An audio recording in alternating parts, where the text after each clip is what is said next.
దేవుడు మనకిచ్చిన స్వరంతో ప్రభువును స్తుతించాలి.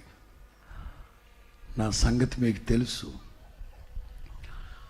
2021 అక్టోబర్ 15 దసరా పండుగ.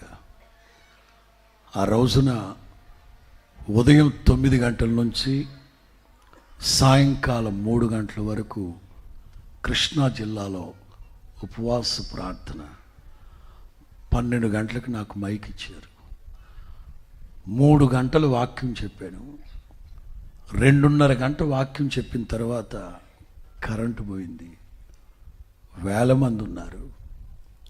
తప్పదు అని పెద్దగా అరిసి వాక్యం చెప్పాను. చెప్పి నేను కారుకి వెళ్ళిపోయిన భోంచేయకుండా నా స్వరపేటిక లోపల 2 చోట్ల చీలిపోయి గొంతులో రక్తం గడ్డలుగా అయిపోయింది. నేను 3 గంటలకు కారెక్కి 7 గంటలకి తణుకు వెళ్ళాను. దిగిన వెంటనే కాఫీ తాగి బ్రష్ చేసుకుని స్నానం చేసుకుందామని కాఫీ తాగబోతే మండిపోయింది గొంతు. కాఫీ వద్దని బ్రష్ చేసుకొని స్నానం చేసుకొని ప్రార్థనకి వెళ్ళాను.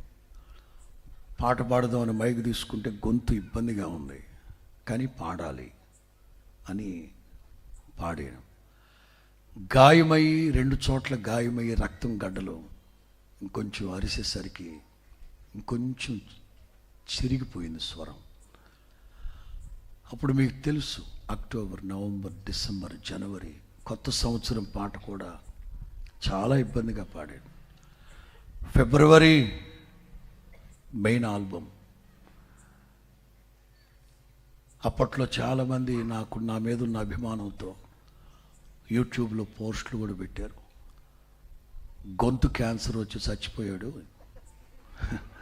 ఆ అభిమానం. ఫిబ్రవరిలో పాట రాసుకుంటూ నేను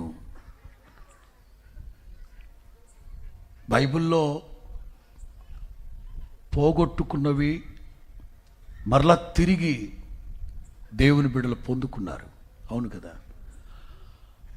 నేనైతే ఉద్యోగాన్ని పోగొట్టుకోలేదు, వ్యాపారాలు పోగొట్టుకోలేదు, డబ్బు పోగొట్టుకోలేదు. దేవుడు నాకు ఇచ్చిన సంపదే నా స్వరం. గర్వంతో పోగొట్టుకున్నానంటేనా? కాదు, నాకు తెలుసు. దేవుని పని మీదే నేను పోగొట్టుకున్నాను. ప్రభు నాకు మరలా ఇస్తాడు అనే నమ్మకంతో ఆ పాటలో ఆ చరణం రాసుకున్నాను నేను. ప్రేమే శాశ్వతం.